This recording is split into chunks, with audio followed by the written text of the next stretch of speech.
On va passer au deuxième atelier. Quelle parole scientifique, quelle parole pour les chercheurs? Je me présente juste brièvement. Lorraine Kiel, je travaille au Journal Le Soir, spécifiquement sur les questions de migration. L'idée, le premier atelier a très bien pointé le sujet sur les enjeux actuellement. La question qui se pose sur la recherche est un peu que ça fait très longtemps qu'on fait de la recherche sur la migration. C'est très récent que ça ait pris une place aussi importante dans le débat public, dans les médias, et que ça soit devenu un enjeu démocratique aussi important qu'actuellement. Ça a un peu poussé les chercheurs à se repositionner et à réfléchir à la façon dont il fallait peut-être sortir la parole de la recherche, mais ça vous en parlerez mieux que moi, des universités pour la faire intervenir dans le débat public, dans l'élaboration des politiques migratoires, etc. Je le vois, moi, du côté du journal où je travaille, on a de plus en plus de collaborations qui se construisent avec les universités pour que les chercheurs nous fassent remonter en fait de l'information, de la connaissance, et qu'on diffuse ça au public de façon journalistique. Très brièvement, je présente chacun. C'est vraiment pas mon métier, donc si jamais je fais une bourde ou qu'il faut compléter, n'hésitez pas. Et ce que je propose, c'est qu'ensuite on refasse une présentation brève de chacun sur les enjeux que ça pose et qu'on passe aux questions. Peut-être je poserai égoïstement les premières et après on est dans l'interaction. Voilà. Donc Bruno Coleman est chef du service économique de la banque de Degroof Petercam. Il est enseignant un peu partout dans toutes les universités de Belgique. Donc je cite l'ULB, l'UC Louvain, Saint-Louis et l'ICHEC. Il est aussi membre de l'Académie royale de Belgique et au cours de sa carrière a conseillé nombreuses banques, gouvernements et chefs d'entreprise. Vous avez ensuite Andrea Area, qui est professeur de sociologie et doyen de la faculté de philosophie et sciences sociales à l'ULB. Il coordonne notamment le Centre interdisciplinaire migration, asile et multiculturalisme. Ses travaux portent sur les migrations, les politiques européennes d'asile et d'immigration, sur l'intégration des immigrés et la participation politique des descendants de migrants. Marco Martiniello enseigne la sociologie des migrations et des relations interethniques à l'Université de Liège, cette fois-ci. Il est directeur de recherche au Fonds national de la recherche scientifique, donc FRS-FNRS, et directeur du CEDEM, c'est le Centre d'études de l'ethnicité et des migrations. Ses travaux portent sur les questions de politique migratoire, de citoyenneté, de politique des immigrés et des minorités en Europe et en Amérique du Nord notamment.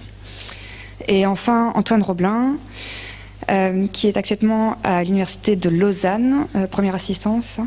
Okay. Dans le laboratoire de psychologie sociale. Il a écrit une thèse à l'ULB qui a été rendue publique en 2016 sur les processus psychologiques à la base des préjugés envers les personnes issues de l'immigration. Ces recherches ont aussi porté sur les mobilisations sociales soutenant les migrants, type plateforme citoyenne, et sur les trajectoires de vie des personnes primo-arrivantes. Federica Infantino, qui devait être là, n'a malheureusement pas pu venir. Andrea, si vous voulez peut-être commencer ?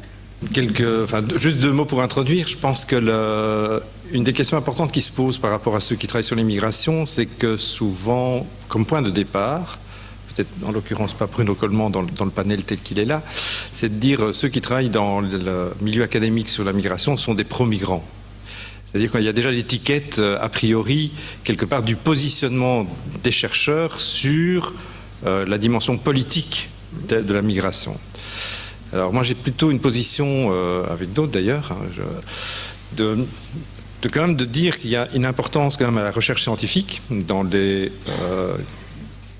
sur le respect des standards de la recherche scientifique, sur la question des référis, sur la question de la communauté des scientifiques qui est là pour contrôler aussi les résultats qui existent. Et donc, malgré tout, de dire qu'il existe une recherche scientifique qui n'est pas déjà une recherche qui se positionne politiquement par rapport au choix à prendre sur la question de la migration.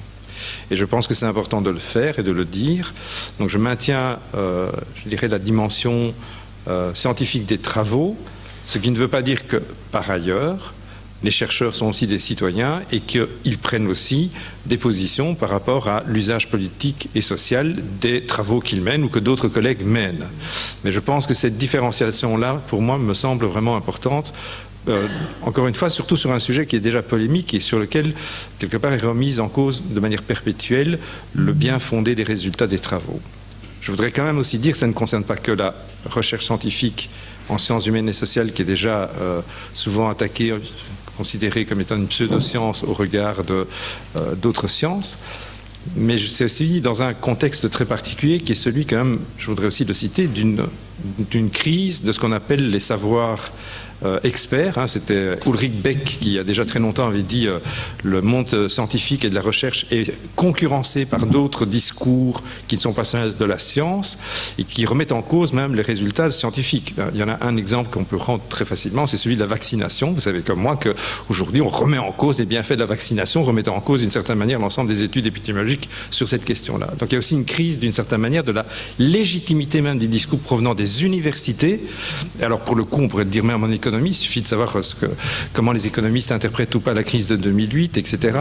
Il y a une remise en cause où quelque part tout se mélange, c'est-à-dire que le discours d'un économiste versus celui d'un citoyen lambda, quelque part c'est presque l'équivalence du discours.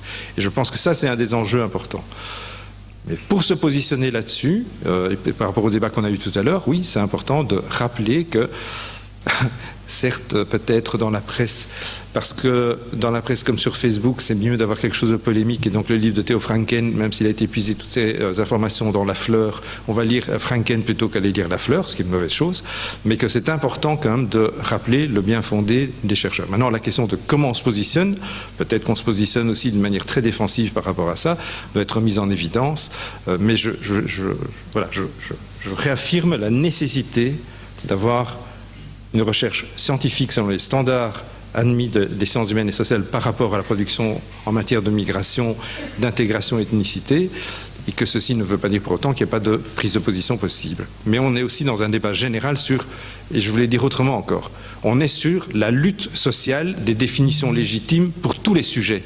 Et quelque part, c'est ça qui me semble important d'avoir en tête, parce que dans ce qui se passe ici, c'est de dire, c'est une lutte sociale, c'est la lutte sociale sur la pensée légitime au sujet de quelque chose, en l'occurrence ici la migration. Et c'est là-dessus qu'on est, au même titre que celle que Bruno Coleman a fait maintenant sur la nécessité ou non d'avoir des migrants économiques, par exemple, c'est oui ou non, il y a une lutte sociale sur cette définition-là. Et c'est dans cette lutte sociale-là que les académiques se trouvent aussi, et ils ne se trouvent pas uniquement à l'intérieur du champ scientifique, mais aussi à l'extérieur sur le champ social et médiatique et politique.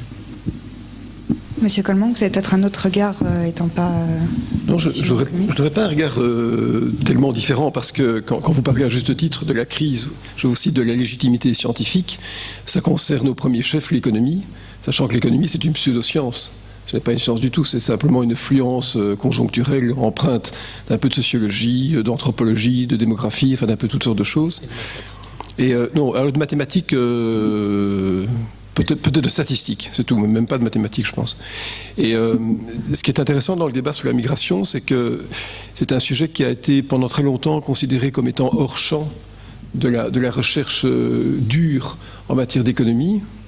Et aujourd'hui, c'est un débat qui revient au premier rang de l'actualité parce que, et c'est intéressant de le rappeler, nos économies vieillissent et sont frappées par un taux de croissance qui est déclinant. Tendanciellement, la croissance en fait tend vers 1%, ce qui va poser un problème social, vous y faisiez référence, sachant que les États seront incapables de concilier cette faible croissance avec les engagements sociaux auxquels ils seraient conditionnellement astreints dans le futur. Et que donc la migration est vue aujourd'hui comme étant une variable économique qui prend une ampleur non seulement sociologique, mais purement économique, à savoir qu'elle devient nécessaire pour compléter la chute de démographie, mais aussi pour ouvrir les économies en termes d'innovation, de recherche, de développement. Et ce qui est très intéressant, enfin en tout cas ce qui me frappe beaucoup, c'est que ça rentre dans le domaine de l'économie, mais c'est compliqué d'en parler. C'est compliqué d'en parler parce que même, quand bien même on aurait un langage purement mathématique en montrant que la migration est nécessaire pour compléter les pyramides des âges qui progressivement deviennent plutôt cylindriques, eh bien, immédiatement dans le débat viennent des considérations, on va dire, sociopolitiques souvent excessives. Donc voilà, c'est un sujet à creuser, mais qui sera difficile de creuser de manière paisible dans le futur. Monsieur Martinillo ? Je crois qu'il est peut-être utile très brièvement de rappeler comment le champ des études migratoires ethniques s'est constitué en Belgique. En fait, la lutte de notre génération a été de faire entrer l'immigration à l'université. Avant, il n'y a pratiquement rien. Donc, lorsque je suis passé au FNRS, une haute responsable du FNRS m'a dit « Mais monsieur Martiniello, vous n'allez quand même pas travailler sur l'immigration toute votre vie ». Moi, j'étais convaincu, déjà à cette époque-là, que ce serait une des questions importantes, non seulement chez nous, mais dans le monde entier. Et donc, progressivement, on voit qu'un champ s'est constitué. On arrive maintenant il y a plein de revues, des livres, des colloques, des écoles doctorales, tout ce que vous voulez. Il y a une somme de connaissances extraordinaire. Le problème, c'est que c'est un champ, je pense que c'est un problème dans ce sens-là, un champ très ouvert. C'est-à-dire qu'on peut entrer dans ce champ en considérant qu'il n'y a pas de contenu dans ce champ avant son entrée. Et donc ça va produire quoi? Un retour des mêmes débats, pratiquement dans les mêmes termes, année après année. Un bon exemple, les débats sur l'intégration. Ça fait 30 ans qu'on dit que le terme d'intégration est très problématique, que le problème n'est pas là, mais ça fait 30 ans qu'on répète exactement les mêmes études sur l'intégration. Ça, c'est un problème pour nous. La question se pose de savoir comment fait-on alors pour faire connaître ces connaissances, pour les mettre en débat. Puisque évidemment, si on aspire à être un champ scientifique, ça veut dire qu'il faut du débat, de la contestation, et c'est de ces débats que peuvent naître de nouvelles approches plus riches, notamment de nouvelles théories des migrations, si on veut prendre cet exemple-là. Ça, c'est un problème extrêmement compliqué. Alors, qu'est-ce qu'on voit en plus depuis un certain temps, c'est que il y a cette compétition dont on parlait, des savoirs, et une déqualification des discours scientifiques parce qu'ils seraient académiques et donc coupés de la réalité et donc trop liés à une tour d'ivoire. En fait, la plupart des gens que je connais qui travaillent sur l'immigration ne sont absolument pas dans une tour d'ivoire, ni dans leur vie quotidienne, ni dans leur travail de recherche. Ce sont pour la plupart des gens qui sont en prise avec ce qu'on appelle le terrain. Il n'y a pas de tour d'ivoire. On est aussi disqualifié de la part des acteurs eux-mêmes. Tous les débats actuels sur l'expertise de l'expérience. Pour avoir un discours sur l'immigration, il faudrait absolument être immigré. Pour avoir un discours sur le cancer, il faudrait absolument être malade du cancer. Donc cette logique est pour moi contraire à la démarche scientifique. Ce qu'il faut au contraire, c'est un dialogue entre les différentes perspectives. Et ça, moi je plaide beaucoup là, pour cela, avoir un dialogue où des chercheurs qui ont fait leur travail de chercheurs entrent en dialogue avec des migrants qui peuvent et qui doivent prendre la parole sur leur expérience, avec des journalistes qui suivent ces questions-là, avec des artistes qui produisent de plus en plus dans ce domaine-là aussi. Je crois qu'il faut trouver et multiplier les espaces pour discuter, pour dialoguer, en vue d'essayer de construire des mécanismes explicatifs ou compréhensifs les plus complets possibles. Et donc ça, je crois que c'est un enjeu extrêmement important. On en parle de plus en plus. C'est pas toujours facile à réaliser. De même que je pense qu'on ne peut réellement parler de migration qu'à travers une approche transdisciplinaire. Donc il faut dépasser les frontières entre les disciplines. Tout le monde parle d'interdisciplinarité, mais les mécanismes qui permettent de faire du travail transdisciplinaire sont, notamment en termes de budget, sont pas évidents. Les commissions du FNRS, si vous avez un projet qu'on ne sait pas classer totalement en sciences politiques ou en économie, ben vous risquez de passer à côté, en fait. Et ça, je pense que c'est un vrai problème, puisque les migrations sont un phénomène social total qui ne peuvent être appréhendés qu'au niveau scientifique par une multidisciplinarité, mais qui ne peuvent être appréhendés que par un dialogue entre les différents mondes qui produisent des connaissances sur ces questions-là.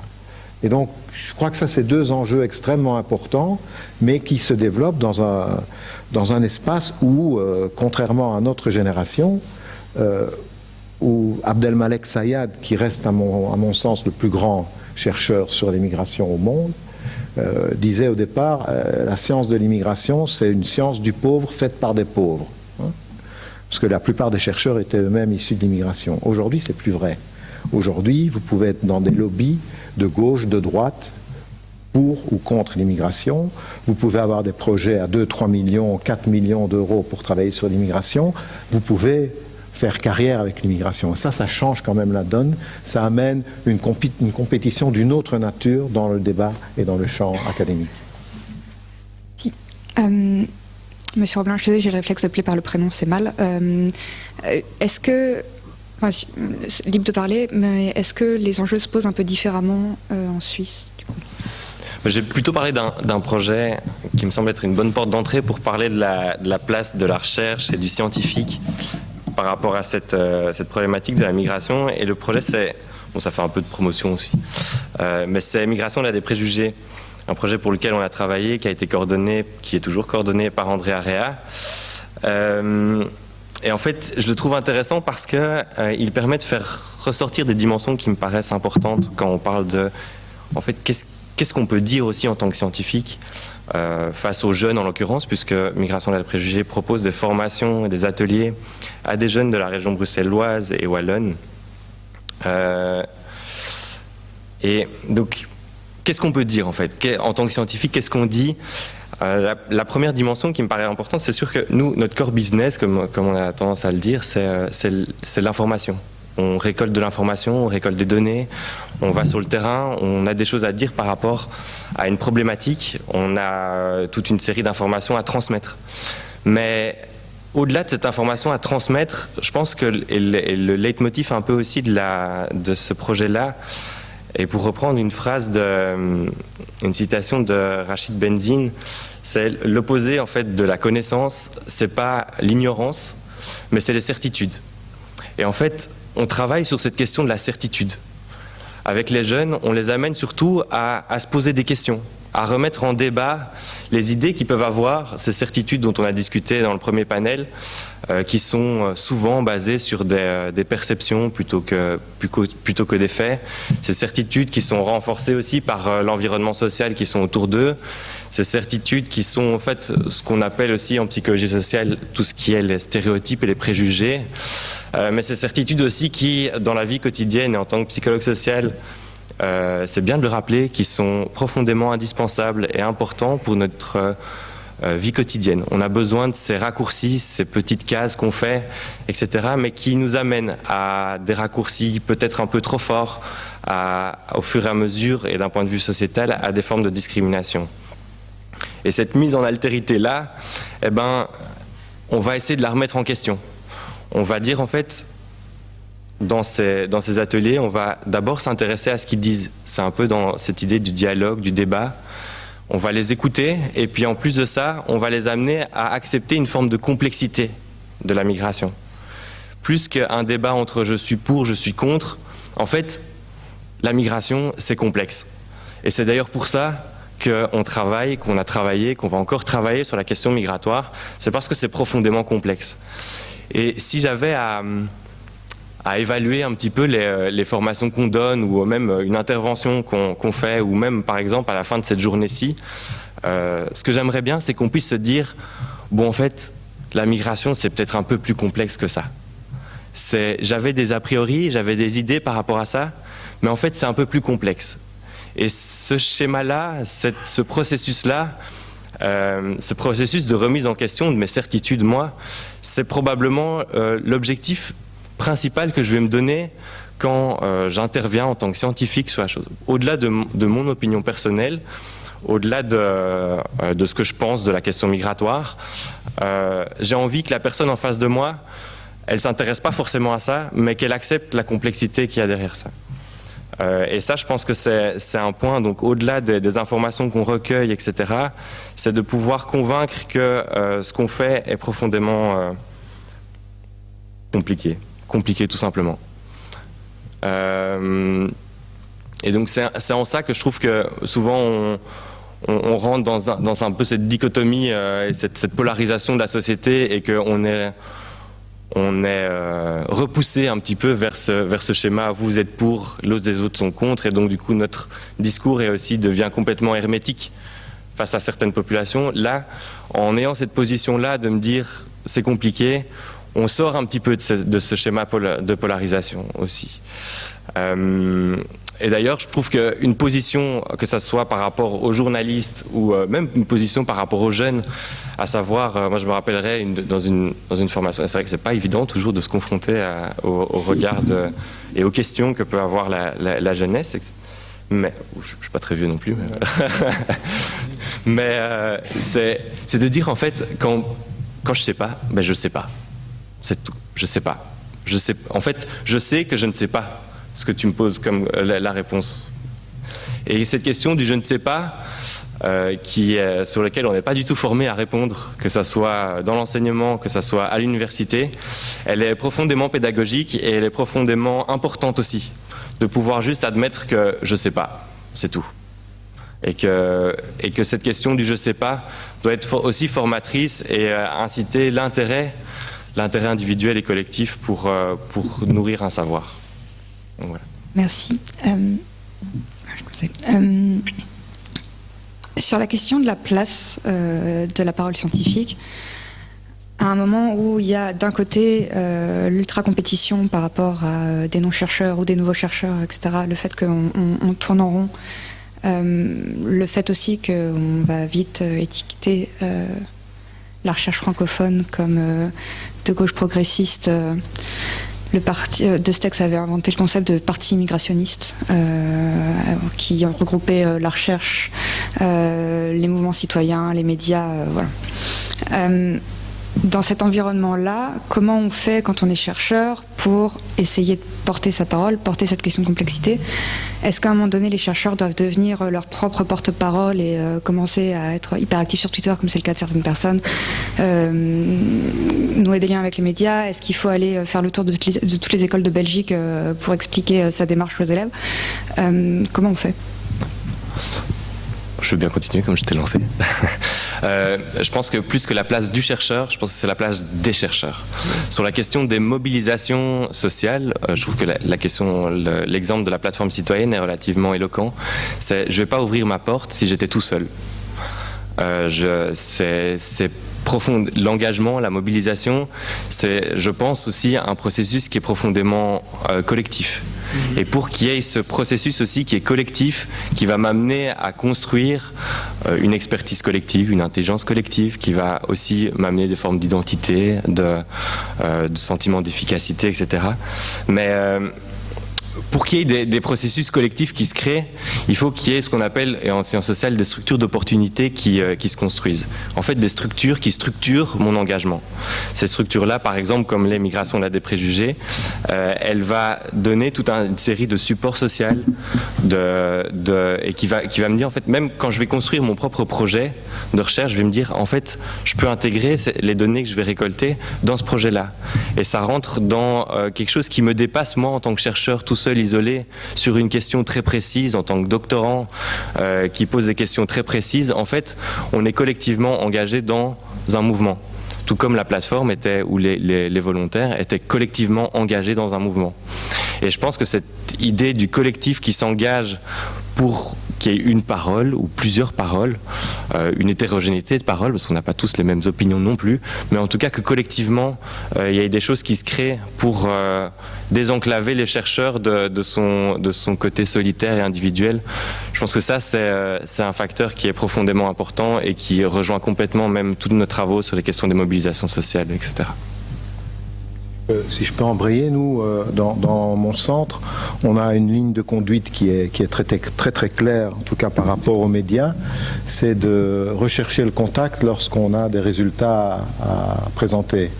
Et donc la politique n'est pas d'être, ça ne nous intéresse pas nécessairement d'aller faire une chronique le vendredi matin sur n'importe quoi. En tant que chercheur, je ne vois pas pourquoi je devrais faire ça. En revanche, en tant que chercheur, si j'ai des résultats de recherche, je trouve qu'il est aussi de mon devoir d'essayer de les communiquer. Et donc on recherche le contact de cette manière-là. En ce qui concerne la société dite civile, je crois qu'il est aussi de notre devoir, parce qu'on est payé avec de l'argent public, de répondre aux sollicitations qui sont en fait, qui peuvent émaner du groupe des pensionnés de l'IMAL ou de tel collectif d'infirmières, de tel hôpital. Et il y a des demandes pratiquement tous les jours. Ça veut dire qu'il y a encore pas mal de gens qui ne se satisfont pas du discours qu'ils entendent ou qu'elles entendent sur l'immigration. Donc je crois qu'on doit le faire. Ça veut dire un coût important en termes de temps, puisque tout ça n'est pas valorisé. N'oublions pas que nous devons aussi valoriser des choses dans le système académique où on est évalué, contrôlé, de plus en plus soumis à des règles néolibérales en fait. Donc on doit faire ça. Et souvent, et ça c'est peut-être récent, on est amené maintenant en le faisant à prendre des risques.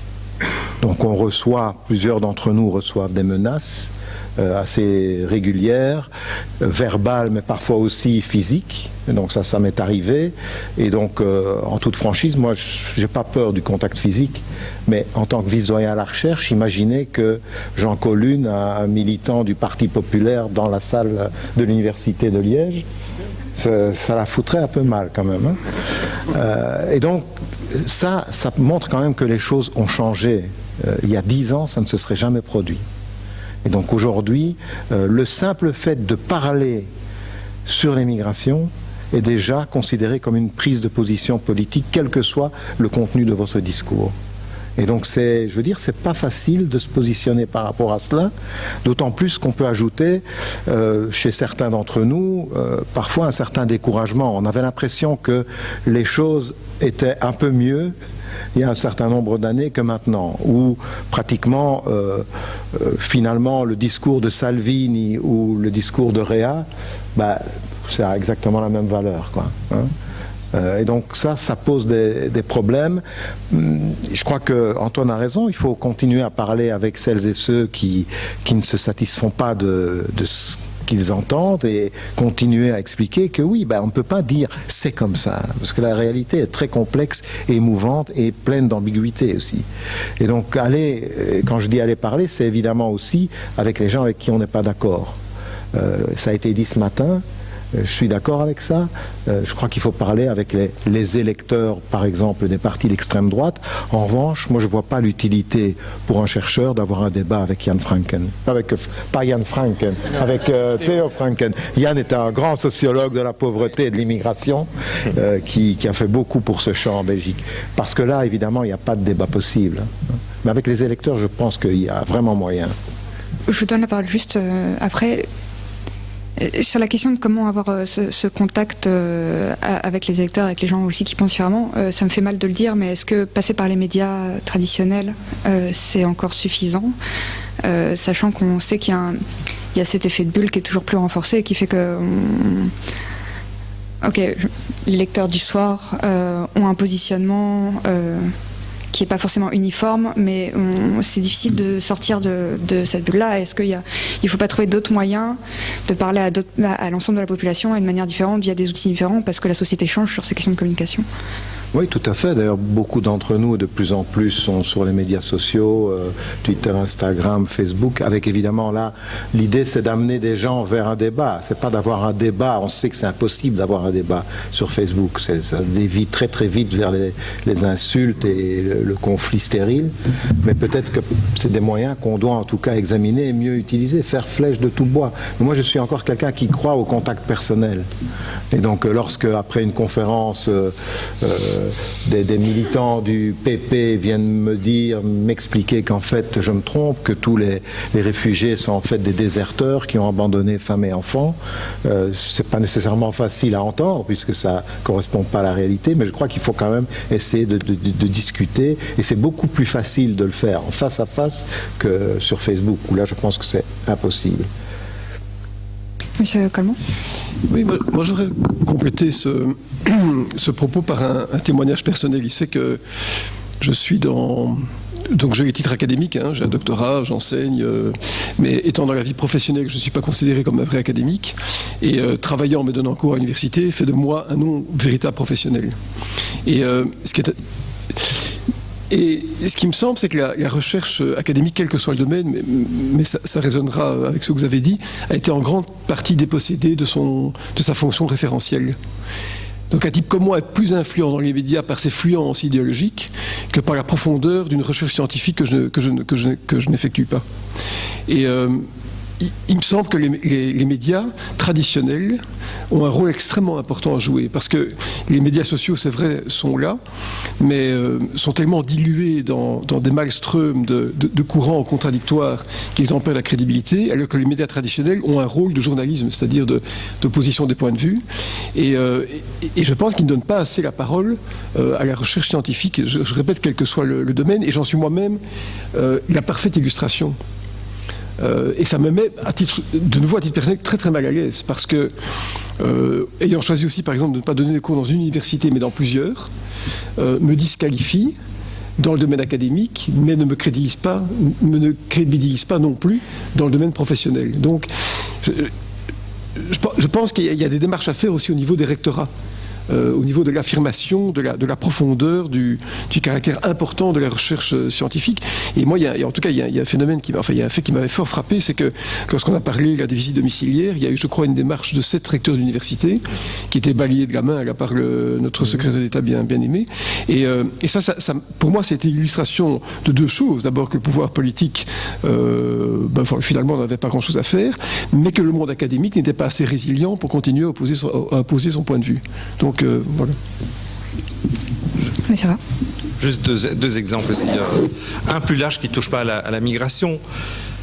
Quand un président, comme le nouveau président du Brésil, considère qu'on ne va plus financer les étudiants en sociologie, en philosophie, en considérant que ce sont 2 matières qui n'apportent rien à la société parce qu'il faut faire des ingénieurs et des médecins, c'est une attaque en règle contre l'université d'abord, le savoir universitaire d'autre part, et aussi une mainmise totale du politique, déjà sur le judiciaire qu'il voudrait complètement cannibaliser, mais aussi sur le lieu où l'on pense, où on réfléchit en se donnant une autre temporalité que la réponse pour demain. D'accord. On est dans cet esprit-là aussi. Donc, je veux dire, on est quand même dans une situation où il y a une disqualification, pour revenir encore une fois là-dessus, sur le discours scientifique. Et je voudrais aussi reprendre juste 2 exemples sur la difficulté dans le champ lors de l'immigration de pouvoir avoir cette position. La première, c'est celle d'une démarche qu'on avait fait avec Marco et plein d'autres, qui est des académiques belges issus de l'immigration italienne qui ont écrit une lettre ouverte à Salvini, publiée dans Le Soir et dans La Repubblica, qui a été publiée sur la page Facebook de Salvini, 38 000 likes en l'espace de 2 jours, et une somme de vomis, de réactions. J'ai jamais reçu autant d'emails, d'insultes et de menaces. Donc des chercheurs reçoivent des menaces. Enfin, je veux dire, il a été quand même menacé physiquement par Pegida lors de l'organisation d'une conférence à Liège. Je veux dire, on se trouve aussi dans une situation aujourd'hui où ce n'est pas simplement des opinions, mais on est vraiment dans une question de la violence. Qui n'est pas que verbal, puisque là c'était de l'intimidation presque physique qui a été vécue par Marco au sein de l'Université de Liège. Donc on est quand même dans une situation, me semble-t-il, dont il faut aussi percevoir que ce n'est même plus dans une question de rationalité. On est au-delà, puisque il y a une charge émotionnelle qui est tellement puissante qu'on est sur des opinions, mais qui sont fondées sur des éléments d'émotion qui conduisent parfois à des réactions hyper violentes. Et voilà, juste pour dire cet exemple de carte blanche, finalement, on l'a publié dans Le Soir et dans La Repubblica, c'était le mauvais taxi, parce qu'effectivement, déjà, Le Soir et La Repubblica, ça c'était mauvais par soi-même, donc indépendamment de ce qu'on avait même écrit, et donc ça renvoie à ce que tu dis effectivement, qui est, il faut aller ailleurs, mais ailleurs, c'est pas si simple non plus, puisqu'une fois qu'on va ailleurs, on risque de ne même plus être dans le débat, mais dans la lutte pure et simple de « je veux ta mort ». D'une certaine manière. Deuxième exemple que je ne pourrais quand même pas passer sous silence, même si j'ai mis longtemps à en parler, je voudrais quand même en faire un article un jour. On a fait une recherche sur le contrôle dans les aéroports, on avait fait une recherche sur les contrôles aéroports par la police des frontières à Paris et à Schiphol, financée par une agence européenne, l'Agence européenne des droits de l'homme, c'est bien le cas de le rappeler, et qui, au moment où on a publié l'article, en fait nous a interdit la publication de l'article. Et le responsable administratif du projet avait pris l'article et annotait sur le côté, est-ce que c'est vraiment comme ça qu'il faut exprimer les choses? Est-ce que c'est vraiment ça? Est-ce que parler de stigmatisation quand les agents contrôlent la population qui vient du Mali est le bon concept? Est-ce qu'en sociologie, il n'y a pas d'autres concepts depuis lors? Et ça renvoie un peu à ce que disait Marco, et ça c'est vraiment le problème lié à la migration. C'est le refus de considérer que c'est un savoir qui s'est constitué, qui a une histoire, et qui a des choses qui ont déjà été, entre guillemets, non pas réglées une fois pour toutes, mais qui ont déjà été dites, vues, revues, et qu'on ne doit pas, chaque fois qu'on prend ce sujet-là, considérer qu'on recommence à zéro. Et dans le sujet de la migration, c'est comme ça. Il n'y a pas que celui-là, je voudrais juste le dire. Tout le monde a des idées sur l'enseignement, sur l'inégalité dans la scolarité. Les sociologues montrent depuis 40 ans qu'il y a une inégalité sociale qui est profonde, qui est reproduite et tout. Il y aura toujours quelqu'un pour dire non, mais c'est fini, ça n'existe plus, etc. Donc il y a quand même des sujets, je pense, sur lesquels l'accumulation du savoir était comme presque impossible, au motif que ça fait toujours objet de débat et de lutte, parce que quelque part, ce qui y a sous-jacent, et c'est pour ça que je voudrais dire là-dessus, autour de l'information, il y a vraiment une lutte de pouvoir. C'est le pouvoir de définir comment il faut penser un sujet et quelles sont les solutions. Et c'est là-dedans qu'on se trouve et on est impliqué dans le processus avec à la fois une situation complexe, et je pense qu'il faut le dire comme tel. À la fois, on est des scientifiques, donc on est dans le champ scientifique dans lequel on doit avoir une position, on doit publier, on doit être contrôlé, etc. Et à la fois ce qui est déjà compliqué aujourd'hui, surtout pour les jeunes chercheurs d'ailleurs, plus que par le passé, et d'autre part, on doit être impliqué dans la société, mais je pense que dire il faut ne pas aller vers les médias traditionnels, etc., c'est pas une bonne chose. Donc je pense qu'il faut garder cela, parce qu'en même temps, ces médias traditionnels respectent un certain nombre de codes de déontologie qui me semblent importants dans la diffusion de l'information, alors que d'autres ne le font pas. Et donc il faut être aussi très attentif à ça. Ça ne veut pas dire qu'on ne peut pas avoir des séances ouvertes, et je pense que c'est important d'entendre aussi le point de vue radical de ceux qui s'opposent à la migration, bien sûr. La difficulté quand même, c'est celui du débat et de la discussion, puisqu'on est souvent sur des débats d'opinion, alors que nous essayons d'apporter quelque chose qui ne soit pas que de l'opinion.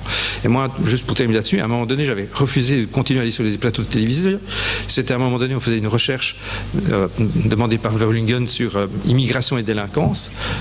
Vous pouvez expliquer des travaux scientifiques qui démontrent qu'il n'y a pas surcriminalité, mais qu'il y a surcriminalisation, et c'est vrai, en plus il y a un article qui est sorti dans Nature de criminologue, donc c'est quand même la première fois que ça sort, récemment sur la question des prisons, mais tout le discours tombe par terre, c'est à côté de vous, vous avez quelqu'un qui vous dit « Oui, mais vous savez, hier dans le tram, j'ai été agressé et c'était un Marocain, ça prouve bien que c'est un Marocain. » Mon expérience, 10 ans, de tous les chercheurs que je mobilise pour dire ça, ça tombe par terre en 1 seconde et demie. Pourquoi ? Parce qu'on renvoie à ce que disait Marco aussi sur la force et le pouvoir aujourd'hui de l'expérience par rapport à l'accumulation du savoir. Et ça, c'est un vrai débat important pour le champ scientifique. Merci. Non, merci pour ces interventions. Je voulais juste rebondir sur ce que disait Andrea. Il me semble, peut-être le monde académique, on est confronté, c'est pas seulement un face-à-face entre, je dirais, Andrea Rea et Matteo Salvini d'un côté, ou Martianello et puis les militants du PP, c'est aussi un pseudo-savoir. Et là, il y a un exemple qui m'a beaucoup frappé, c'est ce livre de Stephen Smith, la ruée vers l'Europe. Alors c'est vrai que ça n'a plus été le cas en France, mais qui a été partout.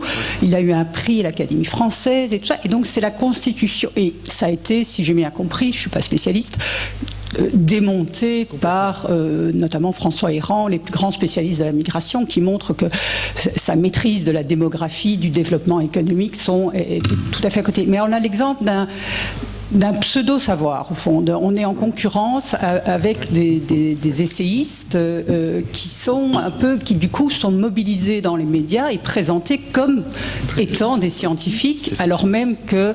Et donc, je dirais que c'est peut-être là, on a peut-être une autocritique à faire. C'est vrai que les règles de recrutement, de promotion à l'université nous poussent vers une hyper-spécialisation de plus en plus pointue, mais du coup, on abandonne peut-être le terrain à des gens qui se présentent comme des scientifiques alors que les bases ne sont pas toujours assurées.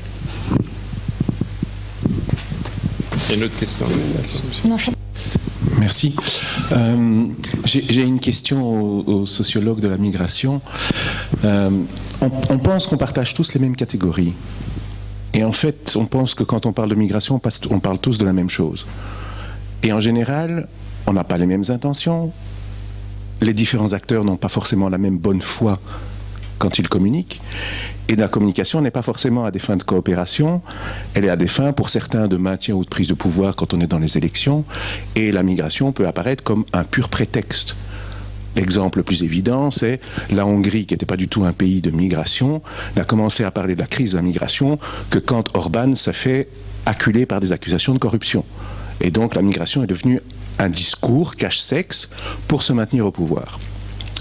Donc il me semble que la discussion, je suis assez d'accord avec tout ce que vous avez dit sur à peu près tout. J'ai juste une question sur la manière de parler de la migration. Par exemple, et corrigez-moi si je me trompe, quand vous parlez de migration, vous en parlez comme un démographe. C'est-à-dire, vous traitez de la migration globalement, vous parlez des migrants économiques et réfugiés, c'est-à-dire vous parlez des mouvements de population et la manière dont les recevoir, etc., etc. Politiquement, c'est différent. Dans le champ social, c'est différent parce qu'on sait très bien que le migrant et le demandeur d'asile ne participent pas de la même colonne de droit. Et du coup, on voit très bien que politiquement, ce qui se passe, c'est que pour éviter de donner des droits, on massifie tout aussi et on retourne à une massification de la migration comme tout est égal par ailleurs et il ne faut pas les prendre. Et du coup, vous qui parlez massifier de votre côté, parce que vous parlez en termes... Moi, c'est ce que j'ai retenu de plusieurs rencontres que j'ai eues avec des sociologues de migration. Vous parlez massifier aussi, mais positivement massifier. Vous traitez ce que vous devez traiter en tant que scientifique, des mouvements de population, etc. Et de l'autre côté, à la fin, il y a aussi une massification. Donc on a l'impression qu'il y a une alimentation de cette massification-là. Et comment est-ce que vous gérez, vous, en tant que scientifique, le fait qu'il faut parler de manière différenciée des différents types de populations? Parce qu'en fait, leurs droits sont en danger et leurs droits sont en... Et du coup, le fait de parler de migration de manière générale en termes démographiques peut être contre-productif sur le plan politique. Je ne sais pas si je me fais bien comprendre. En tout cas, pour ce qui nous concerne ici, je ne crois pas qu'on est vraiment dans une approche démographique. Bon, évidemment, on parle de migration ici, puisqu'on ne peut pas commencer à chaque fois faire toute une série de déclinaisons. Je crois qu'une partie des recherches qu'on fait aussi est justement sur la construction politique des différentes catégories. Et donc, je crois qu'on rejoint les préoccupations que vous avez, mais il reste que c'est vrai que les termes utilisés n'ont pas le même sens dans la bouche des uns et des autres. Et je reviens encore sur ce terme intégration. Déjà en sciences sociales, le terme d'intégration, vous avez plein de définitions différentes. Lorsque vous parlez avec madame et monsieur en russe, ça va encore être autre chose. Et lorsque vous parlez avec des représentants politiques, probablement que ça va encore être autre chose. Ce qui est intéressant à étudier, c'est justement qui a le pouvoir de donner la définition légitime de tel ou tel terme. Et ça, c'est une question qui est éminemment politique. Donc, je crois qu'on doit l'étudier et on le fait. En ce qui concerne les pseudo-savoirs, ça va parfois encore plus loin que ça. Moi, j'ai été confronté à des gens qui travaillent dans des think tanks et qui reçoivent 20 000 € pour faire un rapport de 10 pages et qui vous disent « Oui, mais nous, en fait, on n'a pas vraiment besoin de la recherche. On s'en fout de la recherche, on va prendre quelques données, on fait un petit rapport de 10 pages qui répond à une question précise, et voilà, c'est tout. Sans dire évidemment que s'ils peuvent faire ce rapport de 10 pages, c'est parce qu'il y a des dizaines d'années de recherche derrière et des données qui ont été produites. Donc je ne dirais pas que c'est un pseudo-savoir, mais c'est une autre manière de construire une réflexion sur un domaine qui est bien encore différent de ce que tu disais, notamment, j'ai vu ce livre de Smith, il n'y a pas besoin de lire tout pour comprendre que ça ne tient pas la route d'un point de vue démographique. Le problème alors là, c'est comment se fait-il que ce livre ait reçu autant de prix? Est-ce qu'il répond donc à une certaine soif de ce type de savoir? Et donc, clairement, ce que disait Antoine, nous commençons toujours à dire « Oui, c'est plus complexe qu'on ne pense ». C'est effectivement le discours que les gens ne veulent pas entendre dans les médias. Vous êtes invité si vous avez quelque chose de détonnant à dire. Le fait que ce soit bien ou pas bien, que ça corresponde à la réalité ou pas, je ne veux pas globaliser évidemment tous les journalistes et tous les journalistes, mais pour certains, ils vous le disent clairement. Est-ce que vous avez quelque chose de piquant à dire? Moi, je ne peux pas vous donner la parole pour dire que les choses sont complexes. Ah oui, c'est vrai. Et donc ça, je veux dire, on est dans un champ où tout le monde doit faire son examen de conscience. Nous, en tant que chercheurs, tout le monde doit le faire. Pour en dire sur la question des essayistes vs les chercheurs, ça s'est posé un peu de la même manière avec le livre de Theo Franken, où il est venu en répondant à une demande avec une offre qui n'existait pas. Son livre, qu'il a sorti en septembre dernier,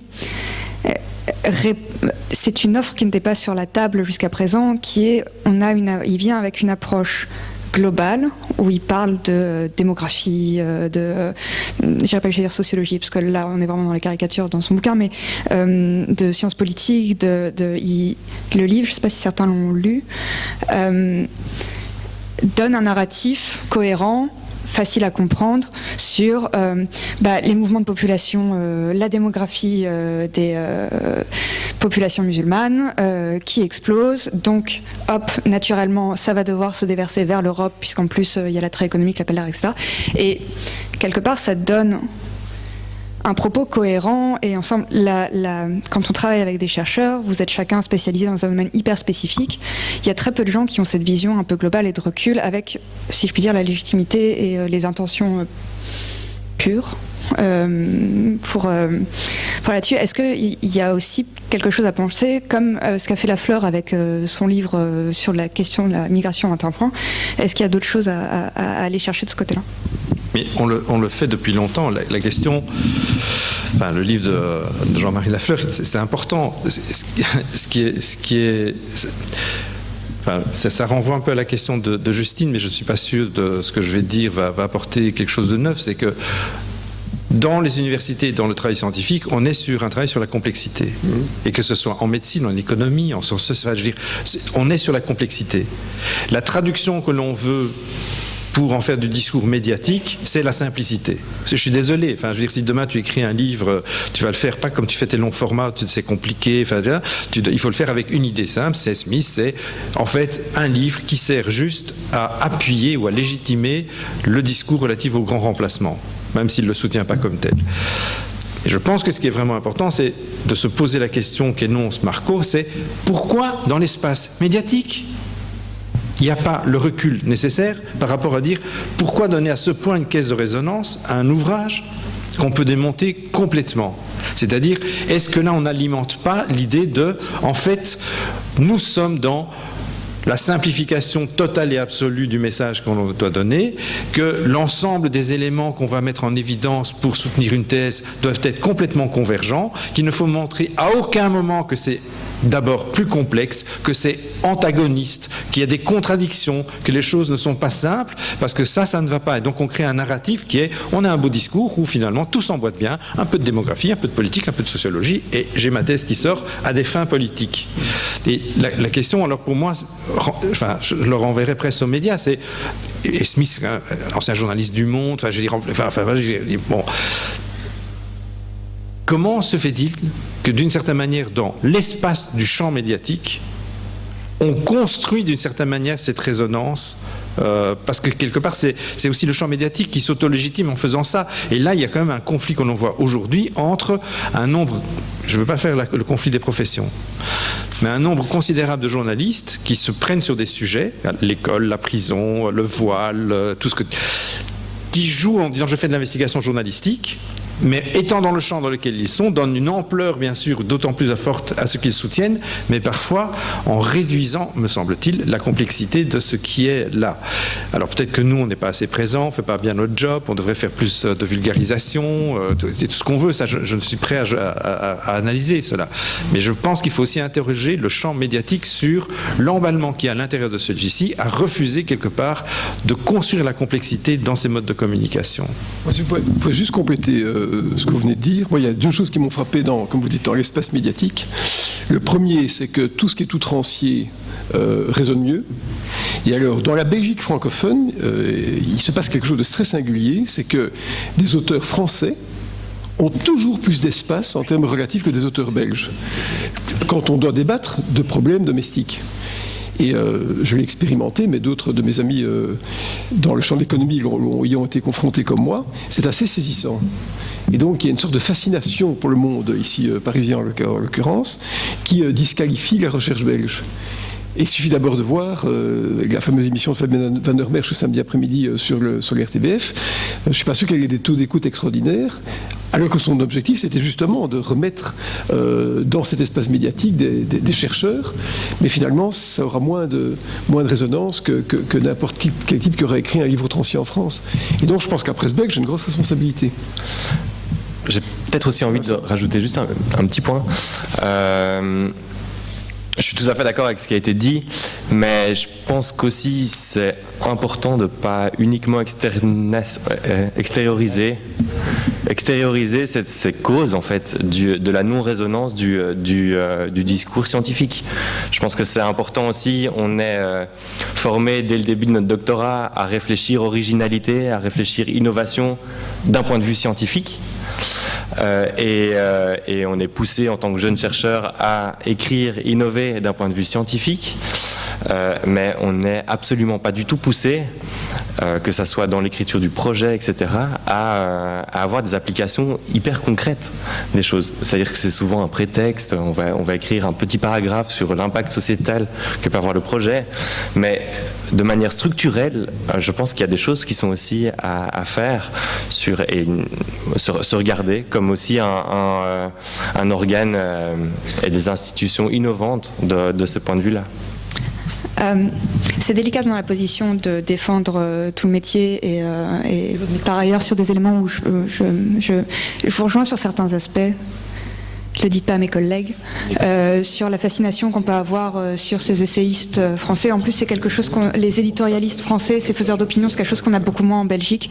Et comme on est traditionnellement très tourné vers la France, il y a une forme de fascination pour ce milieu parisien avec ça. En plus, je viens de France, Paris.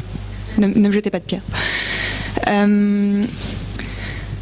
L'autre aspect, parce qu'on en a parlé aussi au premier atelier, pourquoi est-ce qu'on donne un écho important au bouquin de Franken alors qu'il n'a pas la légitimité universitaire? Il y a quand même quelque chose, il ne faut pas perdre de vue. Il y a un peu un quiproquo aussi parfois, je pense, avec l'objet du journalisme et des médias. On parle de la société, notre travail c'est de parler de la société, raconter la société et raconter ce qui se passe. Theo Franken est quand même secrétaire d'État à l'asile et à l'immigration. Je veux dire, c'est pas un nobody sans aucune légitimité sur le dossier, qui en plus, pour le coup, il fait partie des quelques qui le suivent vraiment depuis quelques temps et qui n'a pas débarqué en temps complètement la lune. Et juste, ça intéresse les gens. Ce jour-là, la question... Désolée, mais le truc qui a marché sur les clics, voilà. Enfin, en fait, peut-être pas tant que ça d'ailleurs. Mais il y a une vraie interrogation de la part du public pour savoir ce qu'il y a là-dedans. Pour savoir c'est quoi la pensée de Franken. Parce que là, au moins, pour une fois, c'était expliqué en plus que 140 signes. Donc, c'était pas du tout inintéressant de ce point de vue-là. Donc, je pense que c'est important aussi. Je me défends parce que c'est moi qui fais l'article. D'expliquer cette parole-là. Et quand vous disiez c'est compliqué de travailler sur la migration, je me suis jamais fait agresser physiquement ou menacé, mais c'est vrai que c'est un sujet où, surtout ces derniers mois, ou depuis un an ou deux, il y a des réactions qui sont extrêmement agressives. Voilà. Et après cet article-là, j'ai eu des mails, j'ai eu des coups de fil alors d'habitude, je suis une infâme gauchiste qui veut ouvrir les frontières, enfin, comme vous. Et là, tout à coup, le fascisme, c'était ma faute, quoi. Parce que aussi, j'avais pas passé... Enfin, c'est compliqué et en même temps, c'est délicat aussi de venir et de présenter le bouquin de Franken avec 47 annotations pour le démonter et dire que c'était comme un. Il faut juste aussi laisser développer la parole politique qui est donnée et j'espère que les gens ont les clés par ailleurs et qu'on les donne suffisamment pour se faire leur propre opinion, etc. C'était mon point de défense. Je suis d'accord avec votre point de vue, mais je ne suis pas d'accord avec ce que vous aviez dit avant. Des ouvrages qui abordent la question migratoire dans toute sa complexité, dans toute sa globalité, je peux vous en donner 50 après la séance, dont certains sont à leur 12e tirage. L'ouvrage de Stephen Castles, The Age of Migration, il a été vendu à je ne sais pas combien de dizaines de milliers d'exemplaires dans le monde entier, traduit, etc. Qui connaît Stephen Castles en Belgique, en dehors des chercheurs sur l'immigration? Personne. Et donc, là, on doit quand même se poser la question pourquoi Castles est une personnalité en Australie, dans le champ public, un peu moins maintenant parce qu'il prend de l'âge, évidemment. Et pourquoi ici, ça ne passe pas du tout, même s'il était traduit en wallon liégeois, il ne serait pas nécessairement connu à Liège, quoi. Donc, il faut quand même qu'on se pose des questions, ce qui n'empêche pas qu'on doit aussi, nous, se poser des questions sur la manière dont on écrit. Et donc, moi, je pense que c'est pas parce qu'on fait de la science qu'on doit être incompréhensible. Je crois que ça, c'est aussi quelque chose qu'on doit faire, écrire de manière lisible, simple, parce que on doit aussi, si on écrit, c'est pour être lu. Sinon, ça ne vaut pas tellement la peine. Donc, je reviens sur cette idée. Tout le monde doit balayer devant sa porte, en fait. Il ne s'agit pas d'attaquer un corps de métier plutôt qu'un autre. c'est pas du tout ça le point de vue, je pense. Oui, non, mais je vais rebondir là-dessus parce qu'effectivement, l'argument de la complexité est vrai, mais pas suffisant. Je sais que la première fois que j'ai voulu écrire une chronique sur la question de la migration, la difficulté à laquelle j'ai été confronté, ça fait partie de la complexité, c'est de trouver les chiffres justes. Et c'est un vrai casse-tête et ça, je pense que c'est déjà une des missions que les scientifiques pourraient remplir très facilement, c'est de proposer via une source accessible à tout le monde des chiffres objectifs sur ce qu'est les réfugiés, la migration économique, etc. Ces chiffres existent, mais il faut les trouver. C'est un vrai travail de scientifique pour aller trouver les bons chiffres et les donner à tout le monde. Et à partir de là, on peut commencer à discuter sérieusement, je pense.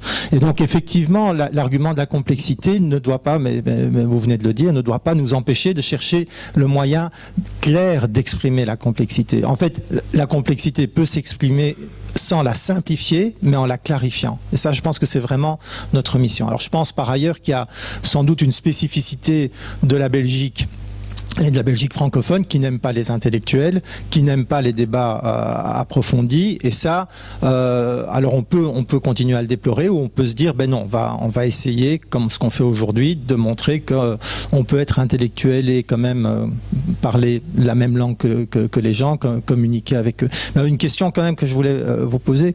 Vous avez dit, ça fait 30 ans que les mêmes débats reviennent à chaque fois. Pourquoi ? Qu'est-ce qui explique que, même dans les milieux scientifiques, où on pourrait quand même supposer qu'on a cette connaissance du passé, qu'on recommence les mêmes discussions à chaque fois, et c'est vrai sur la migration, c'est vrai sur pas mal d'autres questions aussi. Il y a des sujets quand même qui sont... alors pour le coup, c'est pour jouer...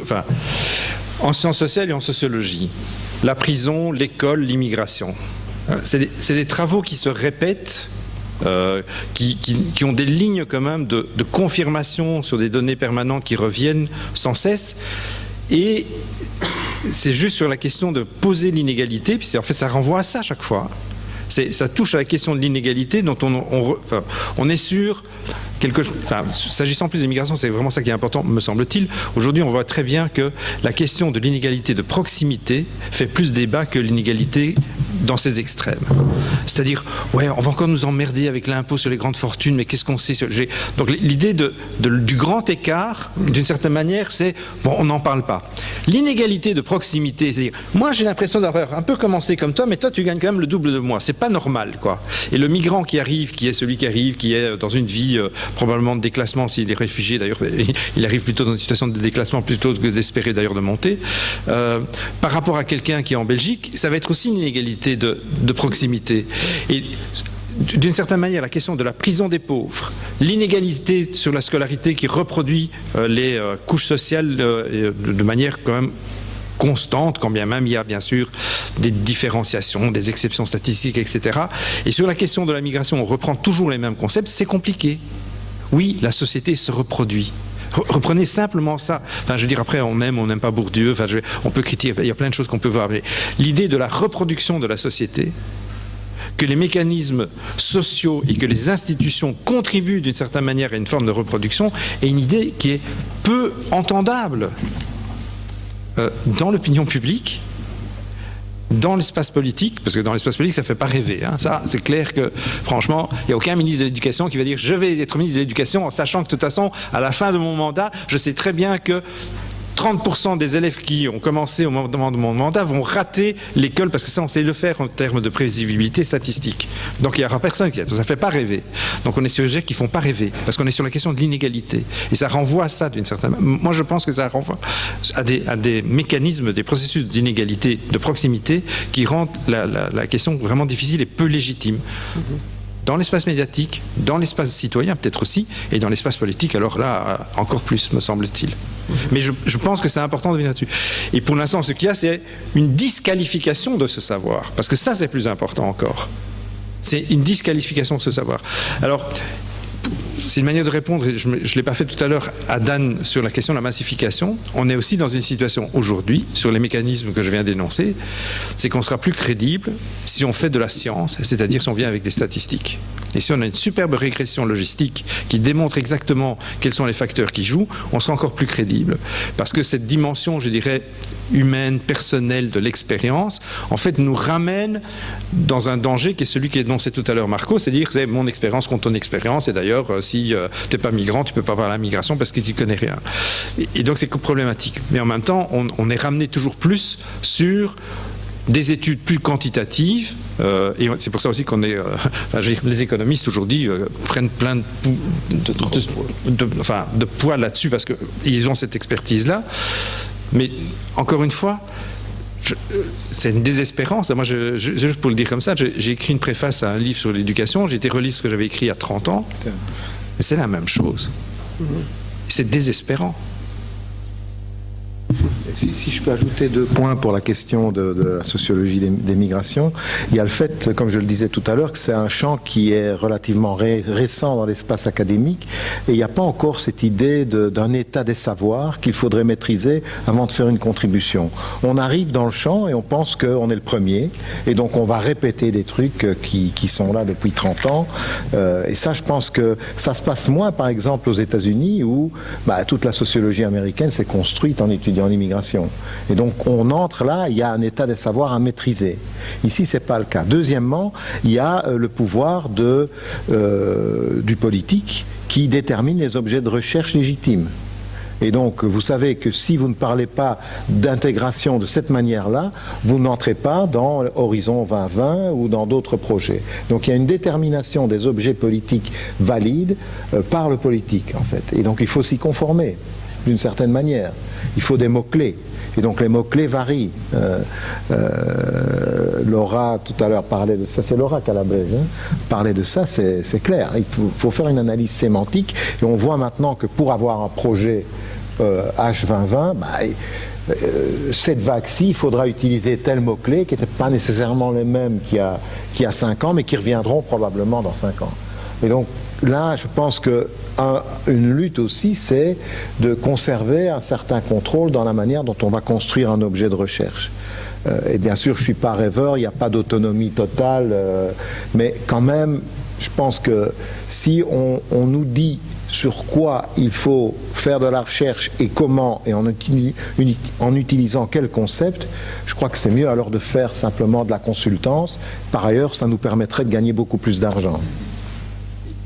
Le premier, c'est que par rapport aux chercheurs, on a un problème, je pense, et en plus, comme doyen, je peux le dire d'autant plus, c'est on ne valorise pas la vulgarisation des travaux scientifiques dans la carrière des chercheurs eux-mêmes.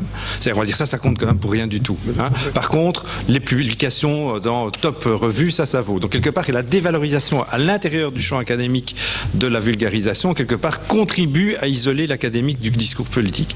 Mais je voudrais insister sur le dernier élément que vient de dire Marco. Hein. Aujourd'hui, plus que jamais, dans les appels d'offres, en réalité, l'appel d'offres contraint très fortement à rentrer dans le cadre défini par des administratifs de ce qu'il faut penser au sujet de la recherche à mener. Donc, quelque part, aujourd'hui, on pourrait dire que le seul lieu où on peut avoir une autonomie sur la question de la recherche, c'est les thèses de doctorat. Parce que dans les appels d'offres, de plus qu'aujourd'hui, on est en concurrence avec les boîtes de consultance en permanence, parce que là aussi, c'est quand même quelque chose qui est très important. Et deux, la manière de formuler les choses contraint d'une certaine manière la recherche à aller dans un certain sens. Et je voudrais juste prendre aujourd'hui la modification des lignes directrices des financements d'Innoviris, région bruxelloise scientifique, qui est, bon, vous ne faites pas que de la recherche, il faut faire de la recherche et de l'action, il faut que ça bouge, il faut que ça ait des conséquences, etc. Je ne dis pas que c'est négatif, mais je voudrais juste qu'on n'oublie pas qu'il y a une prescription de la part aujourd'hui des pouvoirs qui financent, et la différence, et je termine là-dessus, parce que ça Marco le sait encore mieux que moi, aux États-Unis, le fait que ce soit des fondations qui financent la recherche, à la fin, est moins prescriptif sur le résultat et sur ce qu'on en fait que ce qui se passe en Europe, où ce sont les gouvernements et même l'Union européenne qui définissent ce qu'il faut penser et comment il faut penser, avant même de commencer la recherche. Peut-être un mot pour compléter. Je suis très impressionné par ce que vous avez dit. Et c'est vrai que la répugnance à la vulgarisation journalistique dessert le monde académique. Et d'abord, il y a un autocontrôle des académiques entre eux qui considèrent que s'abandonner à des fluences médiatiques, c'est pas pur, c'est pas virginal. Et puis d'autre part, il y a de la part des médias aussi une suspicion de complexité de la part d'un académique. Mais quand des gens arrivent à faire la synthèse, c'est bien.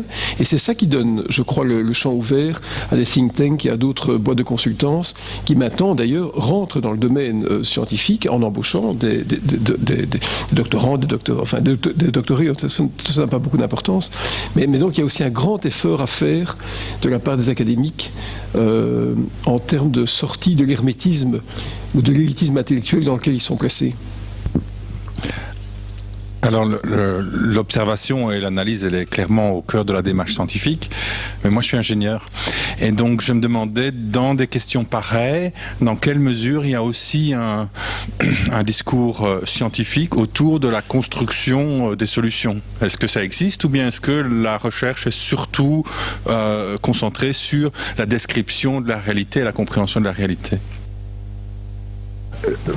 Je vais vous dire la façon dont moi je vois les choses, qui peut ne pas être partagée par tout le monde. Je crois qu'il n'appartient pas aux chercheurs de donner la solution. D'ailleurs, je pense qu'il n'y a pas la solution, ça n'existe pas.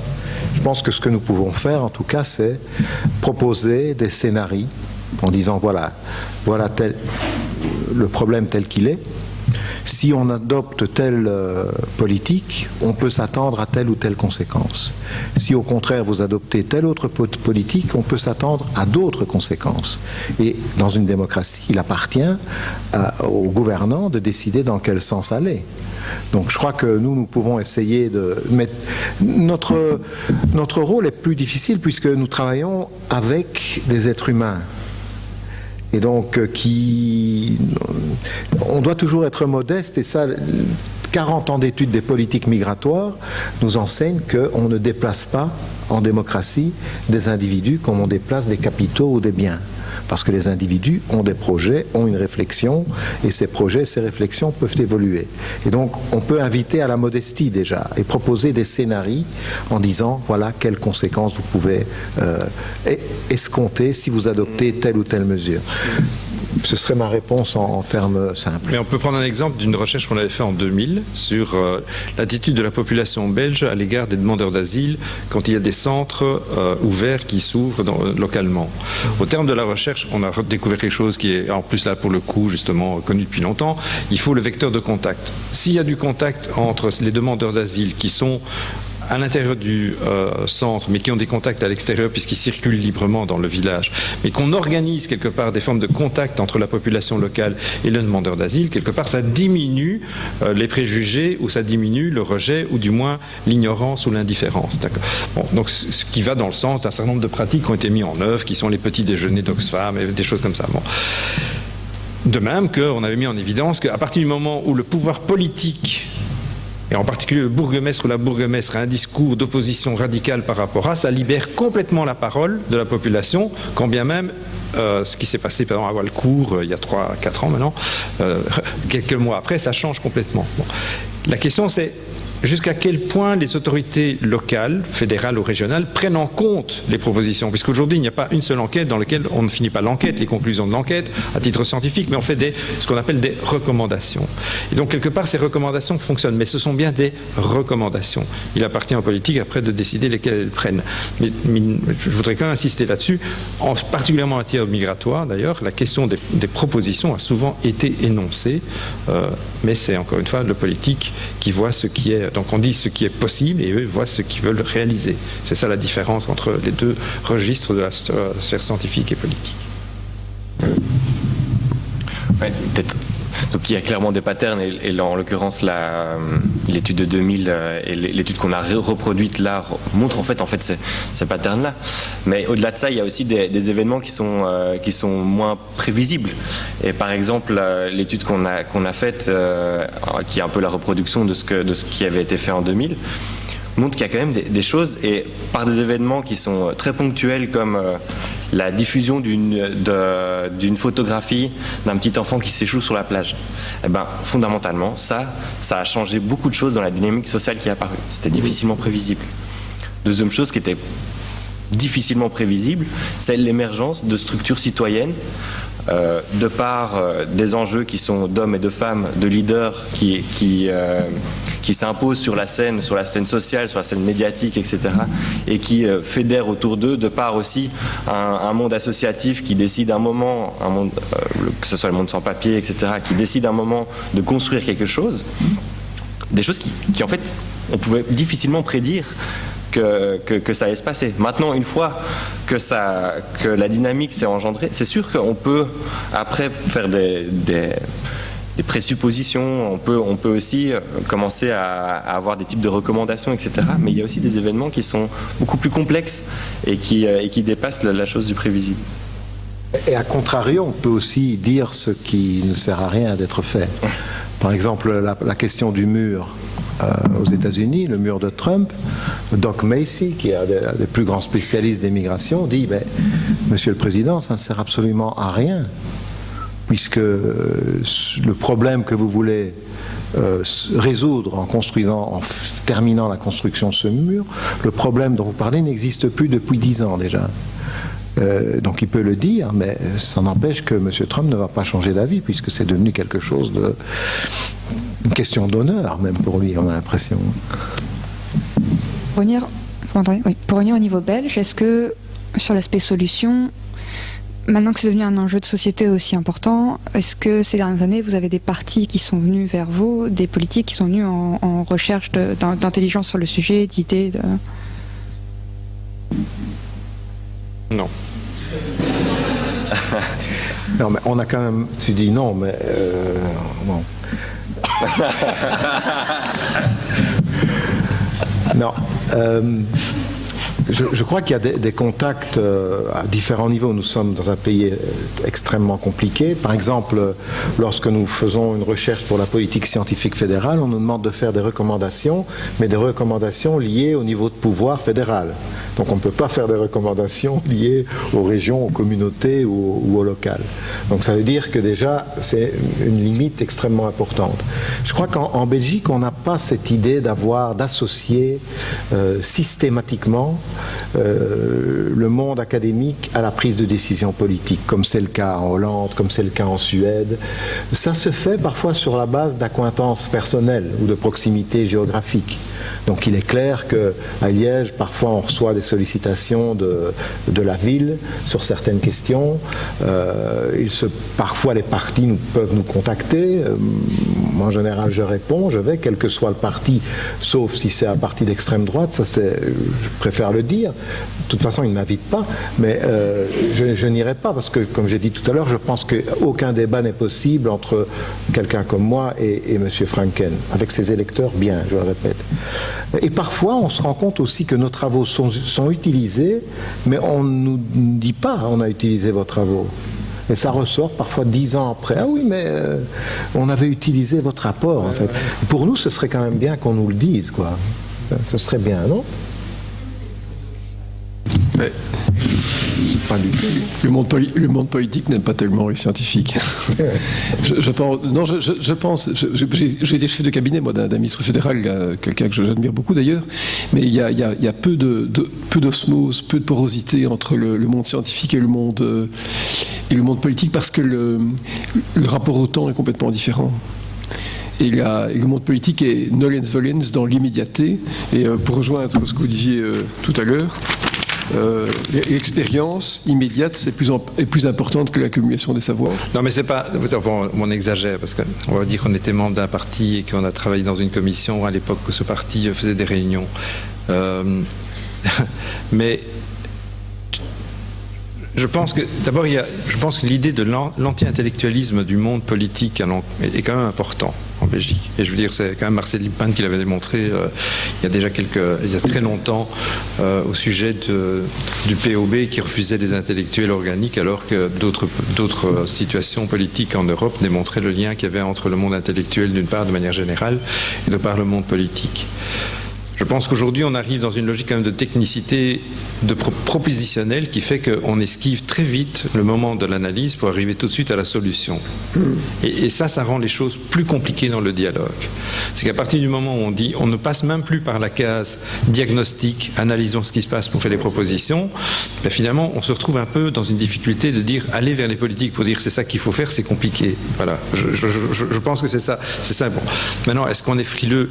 C'est pas tout à fait vrai, parce qu'on peut être à la fois dans des mouvements, en plus, on vient aussi d'une génération qui était probablement beaucoup plus impliquée que ce que n'a été, ce que sont peut-être des chercheurs aujourd'hui qui voient dans la migration non pas un lieu dans lequel on défend des opinions, mais un champ dans lequel on peut avoir une position au sein de l'université, parce que ça a changé aussi d'une certaine manière, et la situation des Pays-Bas le démontre très fortement entre des chercheurs qui étaient engagés sur la question de l'immigration dans les années 80 et aujourd'hui. C'est presque aussi le terreau d'un certain conservatisme hollandais quand même, donc ça il faut quand même le dire aussi. Bon, c'est l'ensemble qui est traversé.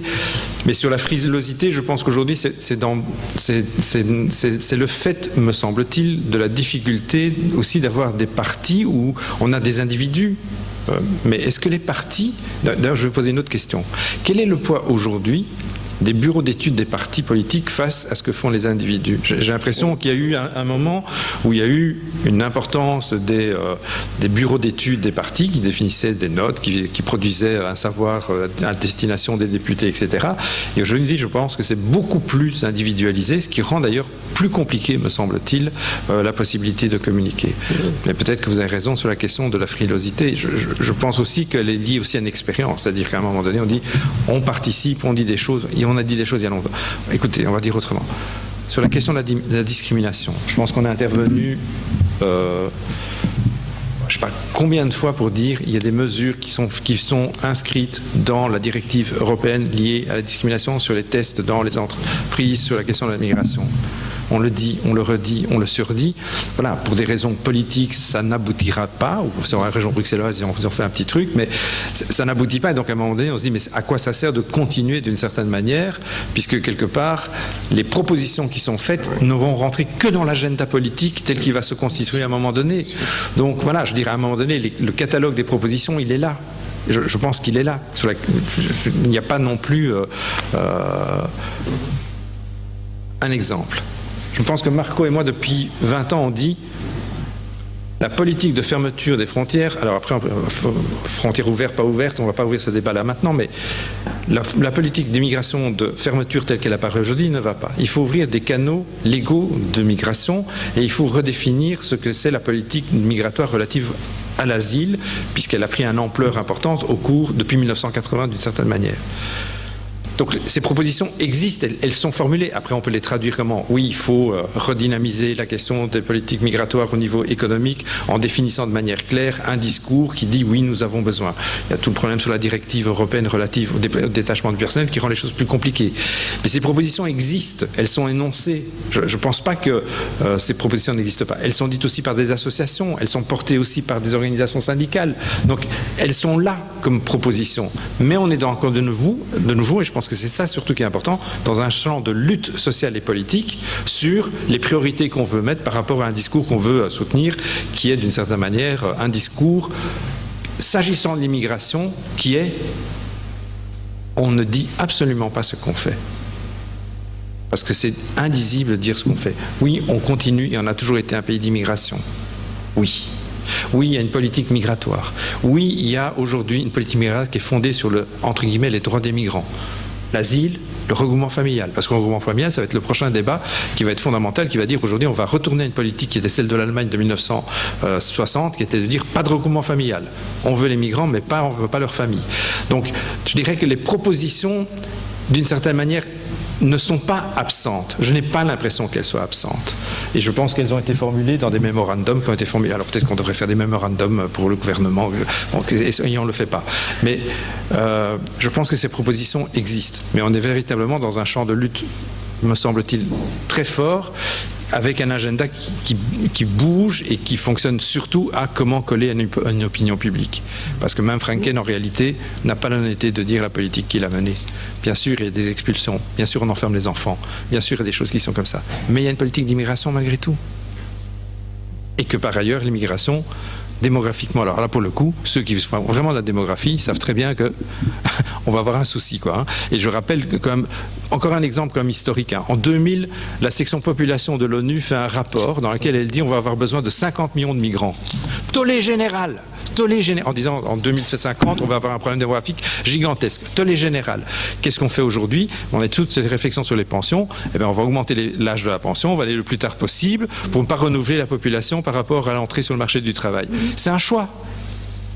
Moi, je pense que notre rôle en tant que scientifique de ce point de vue-là, c'est de restituer le savoir et l'information, l'analyser et produire une analyse, quitte à aller dans ce sens-là, me semble-t-il, c'est important. La question après, me semble-t-il, est plutôt celle politique de l'usage qui est fait de la connaissance. Et donc là, je pense que la question éthique se pose surtout sur comment protéger les individus qu'on a interrogés là-dessus, mais je dissocierais la question de la responsabilité de l'individu en tant que tel et de sa protection d'une part, et d'autre part, la nécessité de nous traduire ce qui se passe. On est dans une politique qui est prohibitionniste, et les sociologues savent très bien que la transgression de la norme est plus fréquente que le respect de la norme. Ça, c'est la base du savoir. Bah, à partir du moment où on a accepté ça, d'une certaine manière, ce qu'on le traduit, c'est oui, il y a des pratiques de transgression, et on peut les montrer, on peut les dire, et on sait bien que ça peut mettre en danger, par contre, un certain nombre de personnes qui sont dans la situation au motif que l'on traduit cela. Mais ça fait partie, d'une certaine manière, de la production, malgré tout, du savoir. Je ne vois pas au nom de quoi, alors, on s'interdirait, parce que sinon, on devrait s'interdire beaucoup de choses, en particulier pour ceux qui travaillent sur des populations qui sont dans des formes de non-respect d'une norme ou de transgression d'une norme. Et juste au-delà de la question de la protection des personnes, de manière plus large, s'il n'y a pas d'humain-ange derrière, mais juste des résultats d'une recherche dont vous avez peur de l'utilisation, est-ce qu'il y a une forme d'autocensure? Il y a quand même... Est-ce qu'il n'y a pas aussi quand même un biais progressiste dans la recherche qui fait qu'on va aussi orienter le choix des sujets, qu'on va peut-être pas médiatiser des éléments qui parce qu'on a peur de l'utilisation qui sera faite derrière? Le seul débat où j'ai vu Franken, il était présent pendant 3 heures, c'est la présentation des résultats qu'on avait fait pour Belspo sur l'insertion professionnelle des demandeurs d'asile sur le marché du travail, où on avait analysé la situation de tout le monde puisqu'on avait travaillé sur la banque Carrefour. Dans la présentation des résultats, je vais présenter les résultats en disant il y a 55% des personnes qui ont un emploi après 4 ans alors qu'ils étaient 19% au début. Franken va dire, dans votre étude, vous dites qu'il y a 28% qui restent au CPS pendant les 4 ans. D'accord? Les deux sont vrais. Donc, je veux dire, lui, il ne va pas insister sur la manière dont les gens s'insèrent et peut-être que moi, je vais un peu moins dire, mais les résultats sont là. C'est-à-dire que le chiffre, il est là. Oui, il y a 28% des populations qui est restée au CPS pendant toute cette période-là. Donc, il faut analyser pour quelles raisons elles sont restées et pas stigmatiser en disant... Donc, la question, c'est de savoir pourquoi ces personnes restent. Donc, je ne pense pas qu'on élude, mais je pense que d'une certaine manière, on prend aussi toutes les conclusions des enquêtes que l'on fait et on les présente, moi je pense qu'on a toujours fait honnêtement, c'est-à-dire qu'il y a aussi des situations problématiques qu'on peut énoncer, oui. Moi je pense aussi autocensure pour des raisons de préservation du progressisme des chercheurs. Moi je n'ai jamais ressenti ça, je l'ai jamais fait. Je crois que la manière de travailler nous conduit à réaliser, parce qu'on travaille sur des mécanismes qui impliquent des êtres humains, le point de départ, c'est que les migrants, les êtres humains ne se divisent pas en 2 catégories de personnes, les migrants d'un côté et les non-migrants de l'autre. Nous sommes tous, à un moment donné de notre vie, peut-être, nous serons obligés ou nous aurons envie de partir. Et donc ça veut dire que si nous sommes tous des êtres humains, je ne vois pas pourquoi il n'y aurait pas de criminalité dans les milieux migrants, je ne vois pas pourquoi il y aurait de la malhonnêteté, ou il y aurait pas de... C'est simplement normal. Et donc je crois que si les résultats de recherche mettent l'accent sur certaines choses, je crois qu'on doit le dire. Maintenant, on doit essayer de contrôler alors l'utilisation qui est faite de cela. Et sur les questions de criminalité et de criminalisation, là, clairement, il y a des dangers où certains politiciens ne vont pas alors utiliser les recherches que nous on fait, je dirais, de manière autonome, mais vont plutôt stimuler des recherches qui vont dans le sens de leur politique. Et donc on a vu ça à l'époque de Mark Verwilgen. Il a commandité des recherches à une certaine Marion van Zandt aux Pays-Bas, qui était connue pour avoir des positions très très claires sur plus de contrôle, plus de restrictions dans le domaine de la criminalité des immigrés. Donc, mais ce qui est important pour moi, c'est quand même la protection des personnes. Et donc, je crois que là, enfin, moi, j'ai jamais eu de pression pour donner des noms de personnes interrogées, etc. Ça, je dois dire, ça ne s'est jamais produit. Mais si ça devait se produire, je crois que nous avons maintenant assez de mécanismes pour anonymiser et rendre les choses tout à fait impossible de retrouver quelqu'un qui a été interrogé, quoi. Et je crois que ça doit être comme ça, sinon on ne fait plus de recherche. Merci beaucoup. Je pense qu'on va devoir passer à la suite.